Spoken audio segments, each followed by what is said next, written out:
Mapurisa edu. Uniform idzi. Chiri kuitika nema uniform.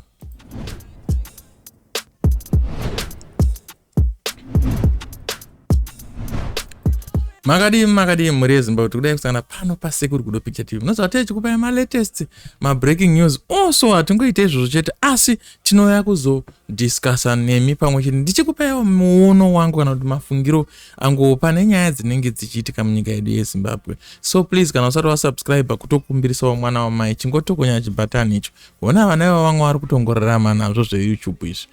Please, I beg you. Whoa. Anyway, let's dive straight into today's business. As you can see, there is a well-dressed. I really love. See, chingoona wega. Chingoona wega. Ndiye anonzi Mapurisa. So, vana veZimbabwe vari kubvunza kana muri ko Mapurisa kudotidairawo madzikoma edu nemadzihanzvadzi madzitete ana sekuru. Toziva kuti each and every family in almost somebody who is working in the security forces of Zimbabwe. It might be the army or it might be the police, of course. But today we are concentrating on the police kunyanya. You can see kuti Mapurisa mamwe anosangana nawo makombi mzirodhumu. Unotadza kuziva kuti Mapurisa ari kutanda botso. Asi akauraya sergeant pakamba. Chiri kubhuya zoitika chati nekuda kwemadresero anenge akaita. Then from nowhere ubvaona ichi chigagairwa ichi kana ubvaona vamwe mapurisa akadresa zvakaisonaka. I'm going to be showing you several photos here of police vakadresa zvakanaka. Just look at that. Just look at that. Mapurisa are presentable, and I think each and every officer in Zimbabwe is supposed to be dressing nicely like this. Kana kusungwa kwacho haurambe. Unototsvaga kutoti unotoenda wega kunosungwa. Kana kutofonera kutoti ngavauye vandisunge kuno. Kana mupurisa achinge akapfeka zvinodadisa like this. Munoti kudiiwo nazvo. Just look. Tarisai muone mega muri kunyatsozvionawo mega kuti aiwa this is nice. Ndokuti mapurisa uko. Saka handiziva kuti pane dzimwe uniform dzeko. Tarisai muone guys. Beautiful. Clean. Mapurisa wa muZimbabwe. Uyo. Clean. Look at this. Unototi aiwa ndisungei. Sungei nyopisa. Chero usaopara mhosva unogona kutongonopara mhosva yacho. Uchida kusungwa because mupurisa wacho anenge achiratidzika. Let's go on. You're still going. Chakusvika apa manje apa mafia. Kana ndo god mafia. Kana ndo adiziye taapo pa mafia. Ava ndandakuratidzeka. Ne ava ndandakuratidzeka. Aiwa idzi injuzuka idzi. Ava vanorema. Kana ukanzi une hama mupurisa ungasanongedzere iyoyi. Apa manje pa mafia apa ndo patara apa kuti chii chinenge chichiitika kuti munhu anoisa musoro mumbuto. Kana ukatasa bhutsi yacho kuti uti pane rimwe timu rakangomirira kurova vanhu, kana kuti pane rimwe timu rekunhonga marara kupolisi kuti udze kuti chinenge chiitika. And the uniform is handidzinzwisisewo, maybe comment section muchandiudzawo. Because pane dzimwe dzinenge dzakapfekwa nemaofisa. Dzine matrauza anenge akaita unge kaki kunge cream. Akaita unge coffee so, amene zvakaita matrauza acho. Idzodzo dzinoyanzo ainika dzinoiswa mupondo. Kozoita aya maside pockers aya. Anzi Chiiko ariko mazuva ano amene rimwe zita riri fani so. Kozoita aya maside pockets aya. Saka nyatsondiudza kuti mapurisa anodressa how. And the other thing also that people are concerned with kuti my uniform anopiwa see. Exactly. Muri kuiona kaimwe. Kana vari kutengesa mazai, kana vari kuda kubira munhu mazai. Handisi kuziva.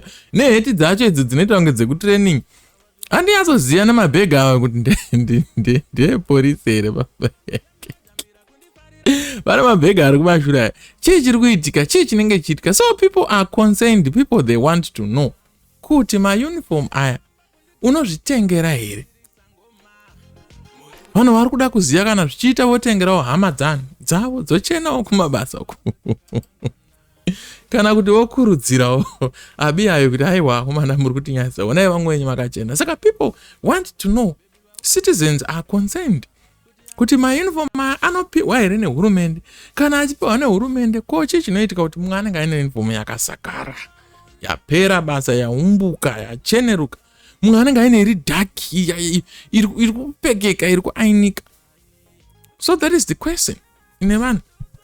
Saka kana uine mapurisa oro kuine vakaroorwa nemapurisa kana kuti vakaroora mapurisa, tiudzeiwo vane zvivindi zvekunyenga mapurisa. Hamungamboshaya zvivindi zvekutudzawo chii chinoichitika. Uniform idzi asi kana uchitanga kujoina polisi unotanga wapiwa dzakambopfekwa nevamwe here, kune bhero racho here, kune bhero reuniform here, kana kuti every officer anopiwa uniform nyowani. Kutadza kubata here uniform zvakanaka kunenge kuchiita amwe mapurisa.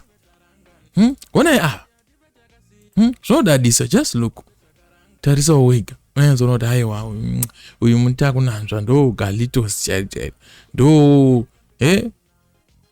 officer. Kana kunzi wasungwa wangochinyenga officer, nyika inokumiririra, nyika inotaura kuti hapana zvaaikwanisa kuita. Dai tese tanga tiri mubhutsu dzake taitongoita zvimwe chete. So the question is, why vamwe vaine uniform dzakacheneruka? Why vamwe vaine uniform dziri presentable dzakanaka? Vamwe vari kutadza here kubata zvakanaka uniform dzavo kana kuti pane zviri kuitika? Anyway, I was in the comment section kuFacebook kuchituridza nyaya iyi. Ndanzwawo mumwe achitaura kuti hanzi ava muri kuona vakachena chena ava, hanzi vanenge vachidanana nemashefu ekuenza, hanzi ndo kurumu yacho here kune kwakarongedzwa mauniform kana kunopirwa vanhu mauniform. Hanzi saka vanenge vachidanana nemashefu, saka vanobva vapiwa mauniform. How far is that true? Is that true? Please, kana kuine vatauriri vemapurisa tipindurewo panyaya. Kana kuinewo vane hama mapurisa tipindure. Kana kuine mapurisa utipindure kuti zvechiwa ndo zvamuri kuita here, because tiri kuona kuti hapana mabhebha akabatana. Saka handidzo kuti mabhebha aya vakaexchange kubatana kwavo nemauniform here. Chii chiri kuitika? What is going on? Mupurisa anopiwa uniform itsva here kana achitanga upurisa? Uye anopiwa ngani? Uye pagore vanopiwa here mamwe mauniform matsva kana kuti you have to spend 10 years nesame uniform? Because even ukatarisa maneighborhood kamamwe mauniform vanenge vakapfeka, dai paipiwawo kana mukana wokuti munhu azvisonesere atenge material. Yes, I remember. Somebody was saying in the comment section kuti hanzi vamwe vanotenga material vosonesa vega.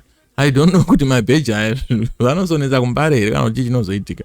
But as far as I am concerned, uniform yemapurisa haisi kutamba nayo, haingosonwe everywhere kwawada. So maybe dzaakusonwa, maybe, I don't know. Look at that. Ndo vanonzi officer. Kana vachikuvhurira dhoketi, unogona kutovaudza dzimwe mombe dzawakaba dzisiripo dzisina kunyorwa.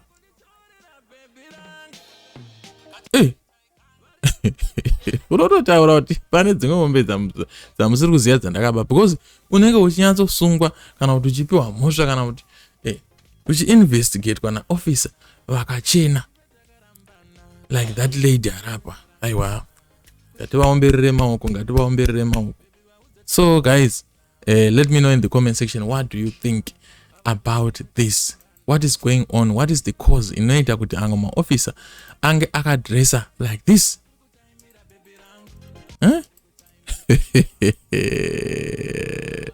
Team rokoshungurudza team iro rodagirwa kuti yesa. So you can see, ndikuona chira kanyatsoti wakaudhaki kana skin yavo kana smile yacho inoyatsobuda, unoyatsonoti aiwa apa ndiri kumhanya naofficer apa zviri kuita. So guys, let me know in the comment section, what do you think about this? What is happening in the police camp? Let us know. Vanhu vakawanda varida kuziva. Please, kana kuine maofficer muine mapurisa, tinokukumbirisai kuti mutiudze kuti zviri kufamba sei. Anyway, my name is SGP. Until we meet again. Ndiyo here salute yacho. Ndo zvainoitwa. Inoitwa sei? Don't forget to subscribe, share and like this video. Also ring the notification bell so that every time we post, you get to be Thank you so much.